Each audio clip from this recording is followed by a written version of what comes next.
Excuse me sir, actually my name is Yashwant, I'm from Kadapa. I forgot my wallet. బండి కొంచెం మెల్లగా వాతమా. తెలుగు రాదా? ఏ English రాదా? వచ్చు కానీ మాట్లాడను. ఏ ఎందుకు? దొరికిపోతా కాబట్టి. విషయం ఏంది? నా పర్సు పోయింది. అయితే కొత్త పర్సు కొనుక్కోయా, నా దగ్గర ఎందుకు డిస్టర్బ్ చేస్తావా? బ్రో బ్రో బ్రో నీకేమైనా మోషన్సా? చెప్పేదాకేనవా? చెప్పు. నా పర్సు మిస్ అయిపోయింది బ్రో. ఇక్కడి నుంచి మా ఊరు వెళ్ళంటే కొంత రూపాయలు డబ్బులు కావాలి.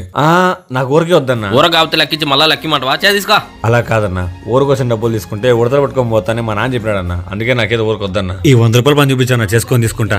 ఇప్పుడు నా క్రియేటివ్ జీన్స్ ప్రభాకర్ పిలుస్తాను. అంత మాట ప్లీజ్ అన్నా, నేను నమ్ముకున్నా. కళ్ళు పైకి పెట్టడం వచ్చా? అట కాదురా, ఓన్లీ గుడ్లు మాత్రం పైకి లేపాలి. ఇప్పుడు కళ్ళు తెరువు. కానీ ఇదో నీ 100. అరే నీ అబ్బా.